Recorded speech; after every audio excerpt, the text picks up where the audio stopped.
Have you ever had that feeling in the middle of the night when you get up for a snack that someone's watching you, quiet, hidden, waiting? Well, this is the story of a man who did just that, for months, without anyone knowing he was even there. His name was Theodore Coneys, but the world come to know him by a much stranger name, the Denver Spider. Let's wind it back to where it all began. Theodore Coneys was born on the 10th of November 1882 in a small town called Petersburg, Illinois. His dad, T.H. Coneys, was a Canadian immigrant who ran a hardware shop. And for his mum, well, she was the kind of person who'd move heaven and earth for her son. And it's just as well, because young Theodore was poorly from the off. Doctors looked over his frail body and bluntly said, "This lad won't live past 18. His heart was weak, his lungs weaker. No football in the park, no climbing trees, and no school. He was kept indoors, day in and day out. While other kids were playing outside, laughing, Theodore was sat by the window, watching them through the glass. He didn't hate them, not really. He wanted what they had, and what he'd never get, a normal life." In 1888, when Theodore was just 6, his dad sadly passed away. His mum packed up what little they had and moved him to a farm near Beloit, Wisconsin. Then in 1907, they ended up in Denver, Colorado, where she found work as a housekeeper at the Denver Democratic Club. By now, Theodore had beat the odds. He'd outlived the doctor's grim predictions, but that brought its own problems. You see, because he'd never expected to live long, he hadn't prepared for anything.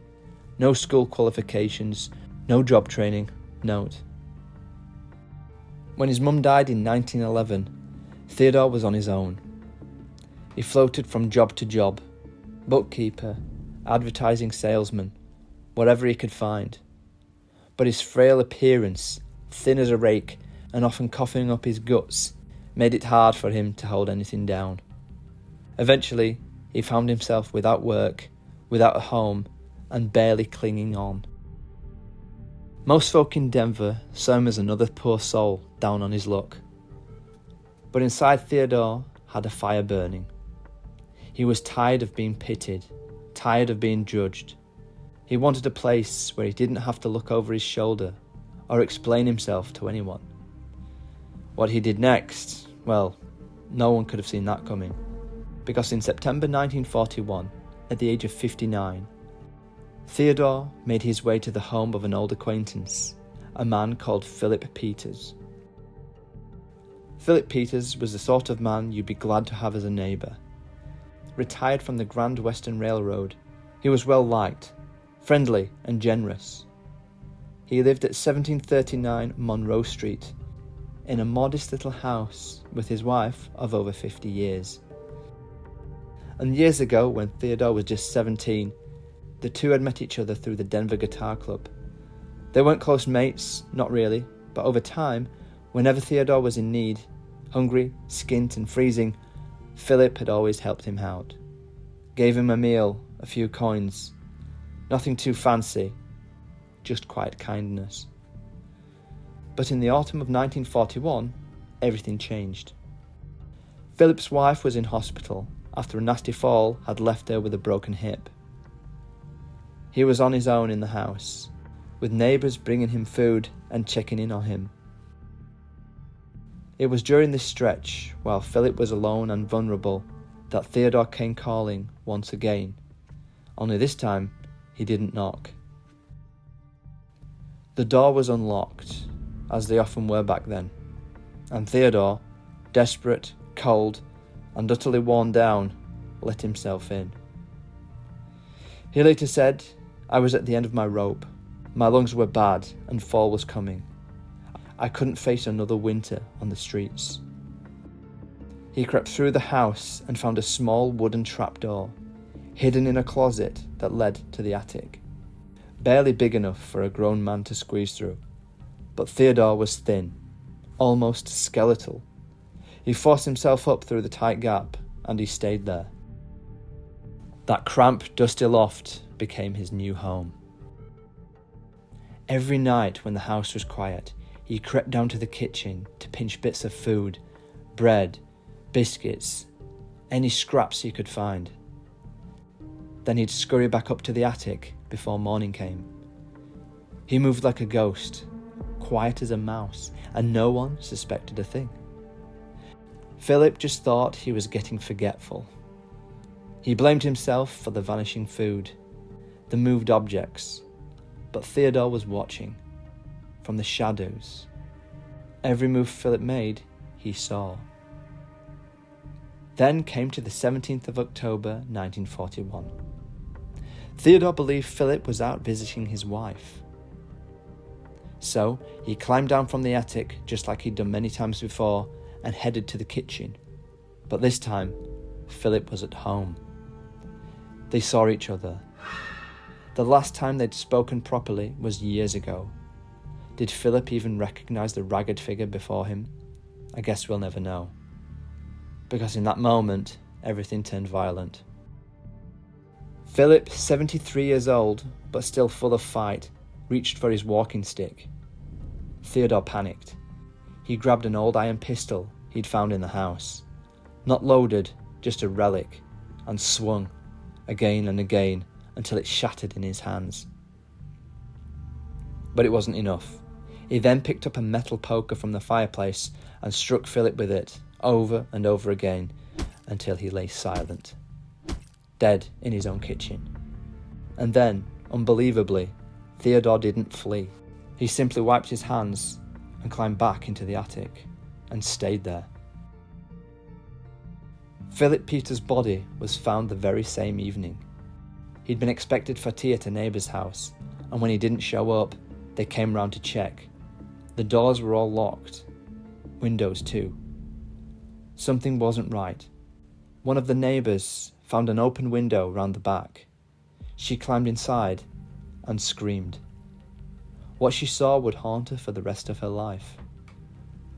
There was Philip, lying cold and bloodied on the kitchen floor, bludgeoned to death. The police were baffled. No signs of forced entry, no fingerprints, nothing stolen. Even Philip's watch and wallet had been left untouched. All the exits bolted from the inside. It looked, they said, like he'd been killed by someone who vanished into thin air. They searched the house from top to bottom, and they did notice the little trapdoor in the attic. But it was tiny, just about the size of a loaf of bread. No way a grown man could fit in there, or so they thought. They dismissed it, just an old vent, perhaps, harmless. A few weeks later, Philip's wife came from the hospital. Despite her grief, she returned to the same house, hoping for peace, for some sense of a normal life. But the house wasn't the same. At night, she'd hear creaks and rattles in the walls, sometimes footsteps overhead. Lights flickered on and off. Things moved without explanation. One night, the poor woman was so startled that she fell and re-injured her hip. Neighbours began whispering. Folks said the house was haunted. Miss Peters hired a live-in nurse to help care for her, but even the nurse felt it. Something was off.